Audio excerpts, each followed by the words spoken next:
የሚሰጠው። ደህና መሻችሁላችሁ፣ ሰላም መሻችሁ። እግዚአብሔር የተመሰገነ ይሁን። ገጽታዎች አሉ፣ ሶስቱ የቅድስና ገጽታዎች አሉ። አንደኛው ገጽታ የስፍራ ቅድስና የሚል ነው፣ ፖዚሽናል ሆሊነስ የምንለው ነው።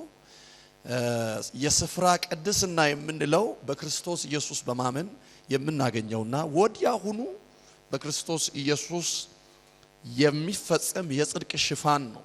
ኦሬዲ ጌታ ኢየሱስ ክርስቶስን ከማግኘታችን በፊት በጨለማ ላይ ነበርን። እዚህ ጋር የምታዩት ምስል እንደሚያሳየው ዳርክነስ ላይ ወይም ደግሞ ጨለማ ላይ የነበርን ሰዎች ወዲያው በክርስቶስ ኢየሱስ ክርስቶስን ስንቀበል የምንሻገርበት የቅድስና ቦታ ነው።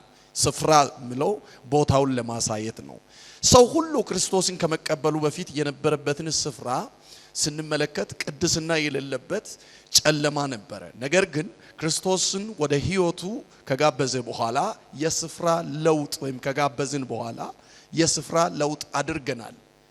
ከጨለማ ወደሚደነቅ ብርሃን ወይም ደግሞ በጣም አስፈሪ ከነበረ ሰዎች ለመውጣት በራሳቸው ጥረት ከማይችሉበት በጣም አዳጋች ከሆነ ጨለማ ወደሚደነቅ ብርሃን መተናል። የስፍራ ለውጥ አድርገናል። የስፍራ ለውጥ አድርገናል። ከርኩሰት ቅድስና ከሌለበት ቅዱስ ወደ ሆነ እርሱ ተጠራን። ክብር ለኢየሱስ ይሁን። አሜን አሜን። የመጀመሪያ ፖዚሽናል ሆሊነስ የምንለው ሁላችን አሁን ያለንበት ነው። ይሄን ኪፕ አድርጎ መቀጠል ፕራክቲካል ሆሊነስ ይባላል። ደግሞ የተግባራዊ ቅድስና ይባላል። አሁን ያገኘነው ቅድስና የስፍራ ቅድስና ነው። ሁላችሁም በዚህ ቅድስና ትንታኔ መሰረት የት ቦታ ላይ ትገኛላችሁ? ቅዱስ ቦታ ላይ ትገኛላችሁ። በክርስቶስ ኢየሱስ ከቆሻሻ ስፍራ ወደ ተቀደሰ ስፍራ ተጠርታችኋል። ላጠገብ ሰው ወደ ተቀደሰ ስፍራ ተጠርተሃል በሉት። አሁን በትክክለኛ የቅድስና ቦታ ላይ ነህ በሉት። አሁን በአይምሮአችን ቅድስና ቦታ ላይ ነን። በስጋችን በነፍሳችን ቅድስና ቦታ ላይ ነን። ቅዱስ ወደ ሆነው ወደ ኢየሱስ ክርስቶስ ሽፍት ስላደረግን ከሆነ ጨለማ ወደ ኢየሱስ ክርስቶስ ስለተጠጋን ፈጽሞ ወደ ብርሃን መተናል። በአንደኛ ቆሮንቶስ ምዕራፍ 1 ቁጥር 2 ላይ ነው በቆሮንቶስ ላለች ለእግዚአብሔር ቤተክርስቲያን በክርስቶስ ኢየሱስ ለተቀደሱ ቅዱሳን እንዲሆኑ ለተጠሩ ጥሪው ራሱ እርኩስ ከነበሩበት ቅዱስ እንደሆኑ የተጠራንበት ነው። ሰዎች ወደ ኢየሱስ ክርስቶስ ህብረት ሲጠራ እርኩሰት ላይ ነበሩ፣ ትክክለኛ ያልሆነ ቦታ ላይ ነበሩ፣ ቅድስና የሌለ ቦታ ላይ ነበሩ። ቀጥታ ጥሪው ኢንቪቴሽኑ ቅዱስ ወደ ሆነው ወደ ኢየሱስ ክርስቶስ ነው። ለዚህ ነው ሐዋርያ ጳውሎስ በክርስቶስ ኢየሱስ ለተቀደሱ ቅዱሳን እንዲሆኑ ለተጠሩ ሁሉ ብሎ የምናገረው። ሁሉም ወደ ቅድስና ተጠርቷል። በማን የሆኑ? በክርስቶስ ኢየሱስ የሆኑ በሙሉ ወደ ቅድስና ተጠርቷል። ይህም በክርስቶስ ኢየሱስ የተሰጠን ማንነት ነው። ኢየሱስ ሲሰጠን ቅድስና ተሰጥቶናል። ለምን? ራሱ ክርስቶስ ቅዱስ ስለሆነ። ከኢየሱስ ጋር ካገኘናቸው ውድ ነገሮች አንዱ ቅድስና ነው። የዘላለም ሕይወት ብቻ አይደለም፣ ቅድስና ነው። አይታችሁ ከሆነ በዓለም ያሉ ሰዎችን ተመልከቱ። በርኩሰት ውስጥ ስላሉ ወይም ደግሞ የጽድቅ ሽፋን ስላላገኙ የኢየሱስ ክርስቶስን የጽድቅ ሽፋን ስላላገኙ ምንም ነገር ቢያደርጉ ከዛ ቦታ መውጣት አይፈልጉም። ብዙ ክርስቲያኖች አይታችሁ ከሆነ የክርስቲያኖችን ምናልባት ድካም ሳፖርት እያደረኩ ሳይሆን ምንም ቢሆን ለሚያደርጉበት የአመጻ ስራ ወይም ደግሞ የኃጢአት ስራ ጸጸትና የህሊና እረፍት ማጣት፣ መጨናነቅ፣ በደልኩ እግዚአብሔርን አሳዘንኩ የማለት ዝንባሌ ታያላችሁ። ብዙ ጊዜ ግን በጨለማ ውስጥ ያሉ ሰዎችን ስትመለከቱ ወይም ደግሞ በሌላ አገላለጽ በክርስቶስ ኢየሱስ ያልሆኑ ሰዎችን ስትመለከቱ ምንም አይነት ኃጢአት ውስጥ እየዋኙ ምንም እስከማይሰማቸው ድረስ ህሊናቸው ዱልዱም ይሆናል። ለምን? የጽድቅ ካቨሬጅ ስላላገኙ። እናንተ የጽድቅ ካቨሬጅ ስላላገኛችሁ የነካችሁ መንፈስ ራሱ እርኩሰት በእናንተ ላይ አዳፕት አድርጋችሁ እንድትኖሩ የማያደርግ ነው። ለዚህ መንፈስ ቅዱስ ክብር ይሁን። አሜን አሜን።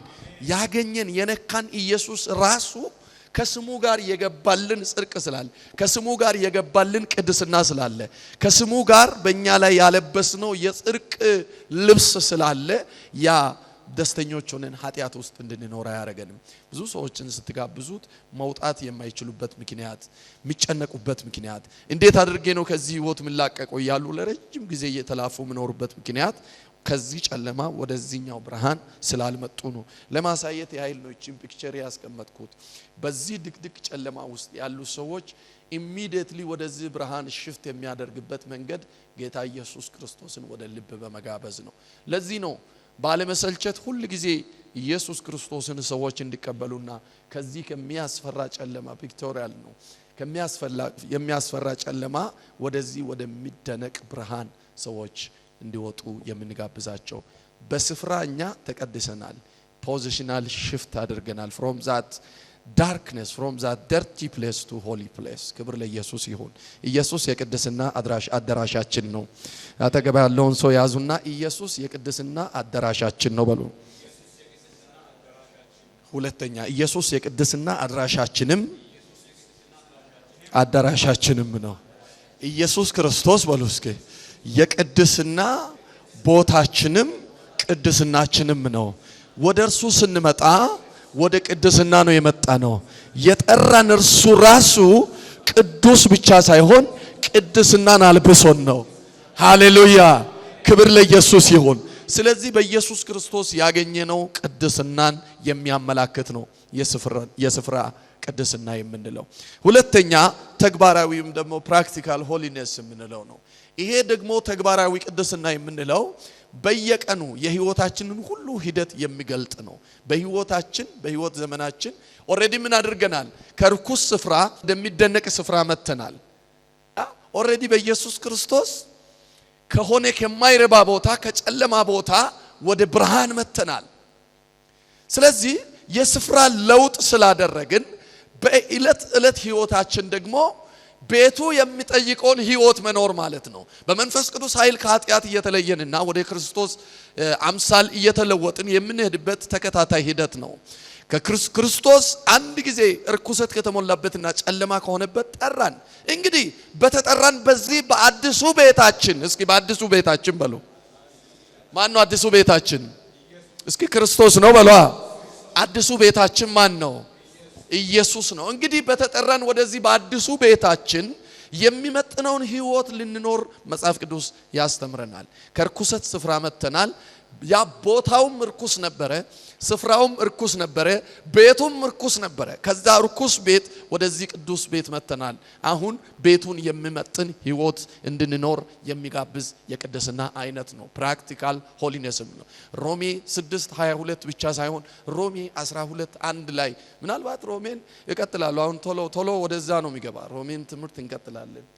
because መሃል ላይ ያስገባዋቸው የተለያዩ ሪዝኖች ስለነበሩ የወዳጃችንንም መጽሐፍም ሰዎች እንዲያነቡ የመንፈስ ቅዱስ መመራት የሚለውን በደንብ እንዲያዩ ስለፈለኩ ነው። ቀጥታ ወደ ሮሜ ነው የምንገባ። ሮሜ 12:1 ላይ ስንደርስ ስለዚህ ቅድስና ነው የሚያወራው። ሰዎች ቤቱን የሚመጥን ኑሮ እንዲኖሩ አዲሱ ድንኳን አዲሱ የገባንበት ቤት ቅድስና የሚሸት ነው። ለምሳሌ የምትገቡት ቤት የምትኖሩትን ኑሮ እንድትጠነቀቁ ያደርጋል አያደርግም? በዓለማዊ ነው የምላችሁ። በዓለማዊ እንኳን የምትገቡበት ቤት ለዛ ቤት ጥንቃቄ እንድታደርጉ ያደርጋል አያደርግም? ለምሳሌ እንበል በጣም ዝናብ እየዘነበ ጭቃ በጭቃ ሆኖ እናንተም እግሮቻችሁ ጫማችሁ በጣም ጭቃ ተሸክሞ ንጹህ ወደ ሆነ ይሄ በውጭ ሀገር እብነበረድ የተሰራ ጽድት ወዳለ ቤት ያንኑ ጫማ አድርጋችሁ ቀጥ ብላችሁ ትገባላችሁ?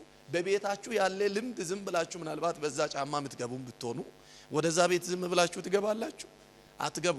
ጫማችሁን አውልቃችሁ ነው የምትገቡት። እዛ ጋር የነበረውን የኃጢአት ጫማ የርኩሰት ጫማ አውልቀን ነው ወደዚህ ቤት የምንገባው። አሜን ነው። እስኪ ወደ አዲሱ ቤት ስንገባ በሉ እስኪ ማውለቅ ያለብን ቆሻሻዎች አሉ። ማውለቅ ያለብን ባህሪያቶች አሉ። እንደዛ ነው መጽሐፍ ቅዱሳዊ አስተምሮ ነው። እኔ የተለየ ነገር አላመጣሁም። ምክንያቱም ሮሜ 6:22 ላይ ሐዋርያው ጳውሎስ እንደዚህ ነው የሚለው። አሁን ግን ከኃጢአት አርነት ወጣችሁ ከምን ወጣችሁ? ከኃጢአት አርነት ወጣችሁ፣ ነፃ ወጣችሁ ማለት ነው። ከኃጢአት ነፃ ወጣችሁ ለእግዚአብሔር ተገዝታችሁ ሳላችሁ ፍሬያችሁም ለቅድስና ነው። መጨረሻው ምንድነው ይላል? የዘላለም ህይወት ነው። ክብር ለኢየሱስ ክርስቶስ ይሁን። ያ ቤት ላይ ምንም አይነት ህይወት ስንኖር ምንም ችግር የለውም። ቤቱ በራሱ ለኃጢአት የሚጋብዝ ነው። ለምሳሌ ልበላችሁ፣ ጭፈራ ቤት ሄዳችሁ አንድ ጊዜ ተንበርክከን እንጸልያለን ብትሉ ለእናንተ ምን በረከካለ? በጌታ በኢየሱስም እኛ አእምሮአችንን መንፈሳችንን ስጋችንን ሁለመናችንን ጌታ ኢየሱስ ክርስቶስ ምንጭቅ አድርጎ አውጥቶ ቅድስና ወደሚሸትበት ወደ አዲሱ ቤት እግዚአብሔር አስገብቶናል።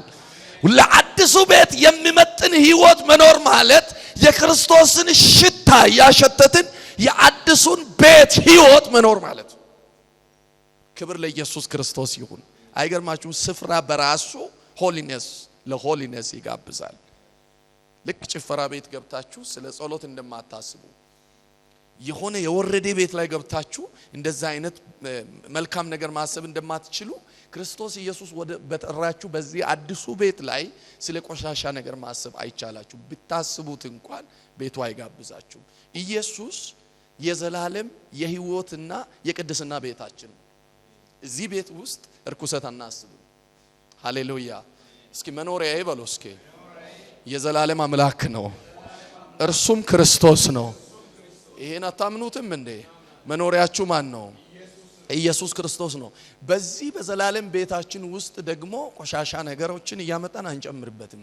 ስለዚህ ስፍራን የሚመጥን አዲሱን ቤት የሚመጥን ህይወት ይዞ በአዲሱ ቤት መቀጠል ማለት ነው። አንዳንድ ሰዎች በአዲሱ ቤት ውስጥም የድሮ ቤት ቆሻሻ ይዞ የሚመጡ አሉ። እግዚአብሔር ከዚህ ያስወግድ። አሜን አሜን። ከዚህ ጠብቂ በሉት ጌታ። እግዚአብሔር ከዚህ ጠብቂ በሉት። እግዚአብሔር ከዚህ ጠብቂ በሉት። አረ እግዚአብሔር ከዚህ ጠብቂ በሉት። እግዚአብሔር ከዚህ ጠብቀን። አሜን። ለምን የአሮጌ ቤት የድሮ ቤት እንዴት ልበላችሁ? አንዳንድ ጊዜ በህይወት ሂደት አሁን አንዳንዶቻችሁ ትልልቆች ናችሁ፣ ጌታ ይረዳችኋል።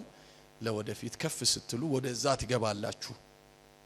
ትገባላችሁ። ስታድጉ ኦሬዲ በህይወታችሁ ሂደት የሚሆን ስለሆነ ሁለት ቤት የድሮ ቤት ከነበራችሁ ያ ቤት ዝቅ ያለ ነው፣ የጭቃ ቤት ነው ሳምቲንግ። ከዛ ወጣችሁ አሪፍ ቤት ሰራችሁ። እዛ ቤት ውስጥ ያላችሁ ማቴሪያሎች አሉ። አሁን ግን ከፍ ያለ ቤት ሰራችሁ፣ በጣም ስታንዳርድ የጠበቀ ቤት ሰራችሁ። የአሮጌ ቤት አልጋ ይዛችሁ አዲሱ ቤት ላይ አትገቡም። ትገባላችሁ እንዴ?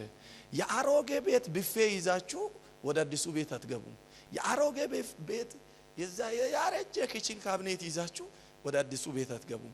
አይ ምንጣፍ ጭቃ ቤት ላይ ያለው እኔን ያዘኝ ነው ብለ አጥቤ ፀሐይ ላይ አስተተ አዲሱ ሴራሚክ ቤት ላይ ወስደ አታሰጣም። ምክንያቱም ቤቱ ራሱ እኔ እንደዚህ አይነት ኮተት አልፈልግም የሚል ነው ቤቱ ራሱ። በጌታ በኢየሱስም የድሮ ኑሯቸው ከብዙዎቹ ላይ ዛሬ በኢየሱስም ወልቆ ይውደቅ፣ በኢየሱስም ይውደቅ። አሜን አሜን። ይሄ የድሮ አሮጌ ቤት የትኛው ነው? የጨለማ ቤት ነው፣ የኃጢአት ቤት ነው፣ የርኩሰት ቤት ነው፣ ዓለም ነው። አዲሱ ቤታችን ማን ነው? አረባካችሁ እየሰማችሁኝ? አሮጌ ቤታችን የቱ ነው? የኃጢአት ቤት ዓለም። አዲሱ ቤታችን የትኛው ነው? ኢየሱስ ክርስቶስ ነው። ስለዚህ ወደ ኢየሱስ አሮጌ አስተሳሰብ፣ አሮጌ ህይወት፣ አሮጌ ማንነት ዲካርት የሆነ አስተሳሰብ ይዘን እንዳንመጣ ነው ተግባራዊ ቅድስና የሚያስ አንደኛ ጴጥሮስ 1 ባለፈው ስላየን እኔ ቅዱስ ነኝና ቅዱሳን ሁኑ ተብሎ እንደተጻፈ ይሄ ዘሌዋውያን ላይ ዘዳግም ላይ ያለውን ቃል ነው ምናገሩ። የጠራችሁ ቅዱስ እንደሆነ ሁሉ እናንተ ደግሞ በምናችሁ ተቀደሱ ይላል። በኑሯችሁ ሁሉ ምን ሁኑ? ቅዱሳን ሁኑ። እግዚአብሔር አምላክ ይርዳን። አሜን። ስለዚህ ተግባራዊ ቅድስና ምንለው ይሄ የመጨረሻ ቅድስና ምንለው ደግሞ የመጀመሪያ ምን ቅድስና ነው ብያለሁ? የስፍራ ቅድስና። ክርስቲያን በዚህ ቅድስና ሂደት ውስጥ ያልፋል። በዚህ የቅድስና ሂደት ውስጥ ነው የሚያልፈው። The first one is positional holiness. We are shifted from that darkness place to this bright place. Hallelujah. ከዛ ከማይረባ ቦታ ወደዚህ ወደሚደንቅ ብርሃን መተናል። ያ በክርስቶስ ኢየሱስ አቴን ያደረግነው ነው። ሁለተኛ ኢየሱስ ክርስቶስ ኦሬዲ ካወጣን በኋላ ደግሞ እኛ ቤቱ ላይ የሚመጥን ኑሮ የምንኖርበት ነው። አሜን አሜን አሜን አሜን አሜን አሜን። የድሮ ቤቱን ህይወት ሳይሆን አዲሱን ቤት የምንኖር። ሶስተኛው የመጨረሻ ቅድስና ይባላል። እሱን አሁን አላየንም፣ ልናይም አንችልም። ሐዋርያ ጳውሎስም ይሄንም ብሎ ነው የዘጋው። ማን ነው ሐዋርያው ጳውሎስ አልኩኝ ሐዋርያው ዮሐንስም ይሄንን ብሎ ነው የዘጋው። ጌታ ኢየሱስ ሲመጣ በክብር የምናገኘው ፍጹምነት ነው። በዘላለም ሕይወት ከኃጢአት ተጽዕኖ ሙሉ በሙሉ ነፃ የምንሆንበት ጊዜ የክርስቶስን ፍጹም ማንነት የምናንጸባርቅበት የቅድስና ደረጃ ነው። ፐርፌክት ሆሊነስ ነው። ታታችኋል። ዝም ብሎ እንደዚህ እንኳን ባንሆን እንዲህ መሆን ራሱ ደስ አይልም። አንሆንም እኮ እንደዚህ አይደለም እኮ ይሄ ፒክቸር ነው። ግን እንዲህ ራሱ ደስ አይልም። እኔ ራሴ ፒክቸሩን አስቀምጬ የመጨረሻውን ቀን ናፈቀኝ። ፍጹም ሃሌሉያ። ወዳጆች ሆይ አሁን የእግዚአብሔር ልጆች ነን ይላል። በቃ ይሄ ጥርጥር የለውም። ገና ምን እንደምንሆን አልተገለጠም ማለት አናውቅም ማለት አይደለም፣ አላየንም ነው። ዋው ሊሆንልን ያለው ነገር በጣም የሚያጓጓ ነው፣ ግን አልተገለጠም፣ አላየንም። እርሱ ሲገለጥ ግን አንድ ነገር ይገባናል። እርሱን እንድንሆን እናውቃለንና እርሱ እንዳለ እናየዋለንና። በማቴዎስ ወንጌል 17 ላይ ተቀስ ያደረኩት ለምንድነው? እግዚአብሔር ልጅ ኢየሱስ ክርስቶስ አንድ ጊዜ ወሰዳቸውና ለጥቂት ደቂቃ አስጎበኛቸው ክብሩን። ሃሌሉያ። ለጥቂት ደቂቃ ነው ያስጎበኛቸው፣ ብዙ አልቆዩበትም። ከዛ በኋላ ቶሎ ነው መንፈስ ቅዱስ ራሱ በቃ አሁን ተውት ብሎ ያስተዋቸው እነ ጴጥሮስን። አንድ አፍታ ወሰደና አስጎበኛቸው። ወደ ተራራ በወጣ ጊዜ እየጸለዩ እያሉ ከኢየሱስ ጋር ኖርማል ሆኖ ኖርማል ኢየሱስን ነው ይዞ የገቡት። አብሮ እየተንቀሳቀሰ የነበረው ልጆች የሚበላ ነገር የለም እንደ ያለ የነበረውን ኢየሱስን ይዞ ከገቡ በኋላ መጨረሻ ላይ የሚያገኙትን ኢየሱስን አሳየ። ዋው! ኢየሱስን ብቻ ደግሞ አሳይቶ አልተወም። ለምንድነው ሙሴንና ኤልያስን ያሳየ ካላችሁ ቅዱሳንም ሁሉ ያንን ማንነት ይዞ ነው ላይ የሚሆኑት። ዋው! አልገባችሁም? በኢየሱስ አልገባችሁም? እኔ ቢገባችሁ ኖሮ አንድ ስለ ዘላለማዊ ሕይወት እዛ ላይ ስላለ ቅድስና የገባ ሰው ጮክ ብሎ ነበር አሜን እምለኝ። ትምህርት ነው ብላችሁ የትምህርት መንፈስ የለም የትምህርት የሚባል መንፈስ አንዴ ነው ያስጎበኛቸው። ለደቂቃዎች ሲያሳይ እየጸለዩ እያለ መንፈስ ቅዱስ መጣና ኢየሱስ the final time ላይ ኢየሱስ ማንን እንደሚመስል አሳየ። መልኩን ሁሉ ለወጠ፣ እንደ በረዶ ነጭ ሆነ፣ የሚያስፈራ። ከዛ ሙሴንም አዩት።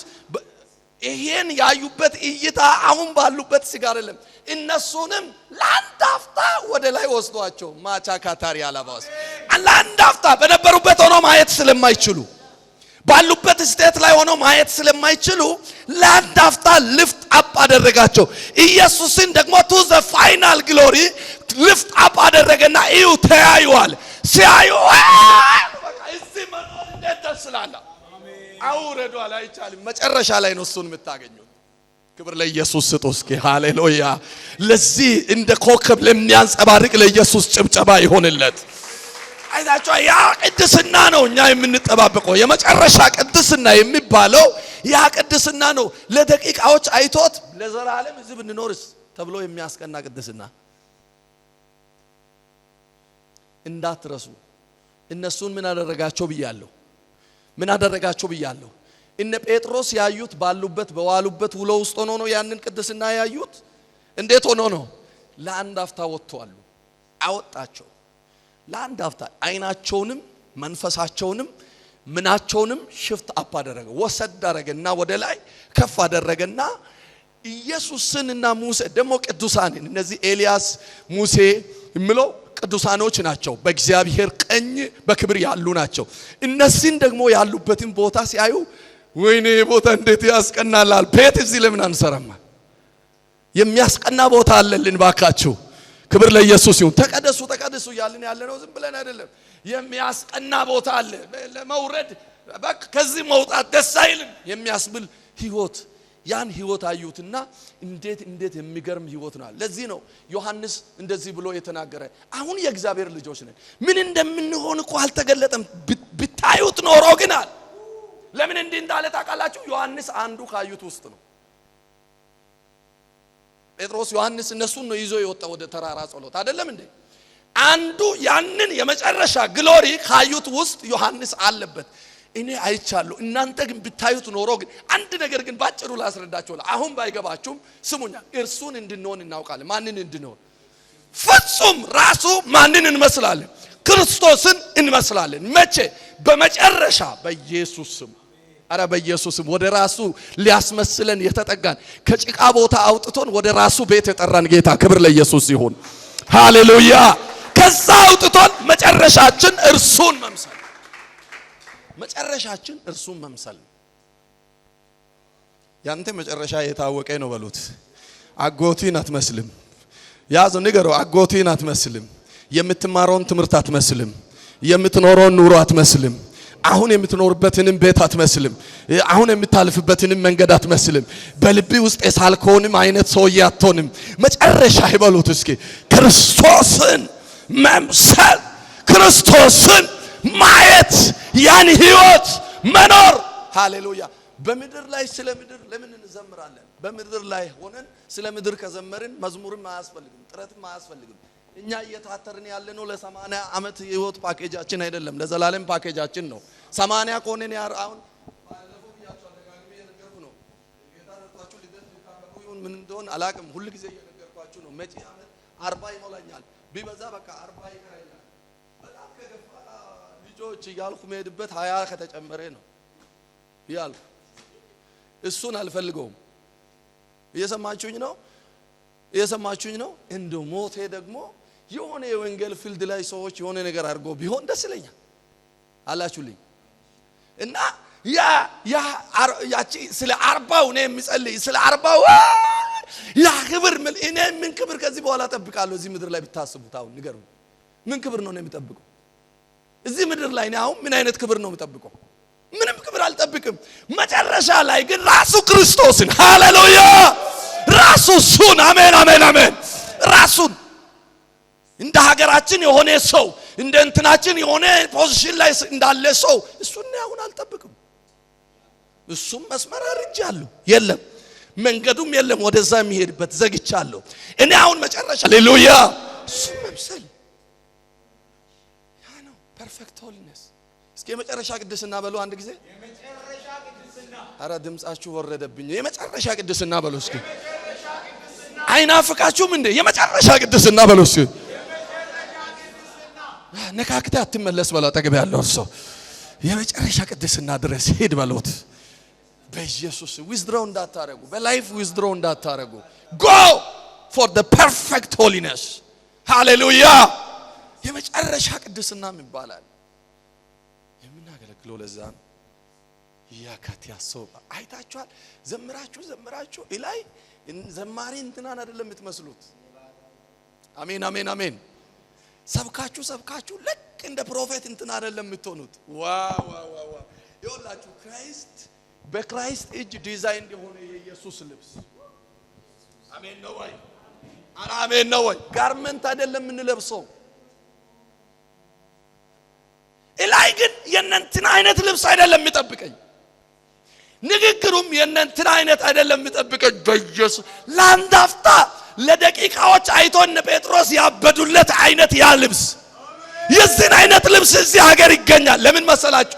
የተመኙት ቆይታ ብቻ ሳይሆን ላይፍ ስታይሉን ጭምር ነው ያለው። የላይፍ ስታይል በጣም የሚያስቀና ነው፣ የሚያሳብድ ነው፣ ነርቨስ የሚያደርግ ነው። ዋው ጴጥሮስ ከመሬት ተነስቶ አይደለም የተነካው።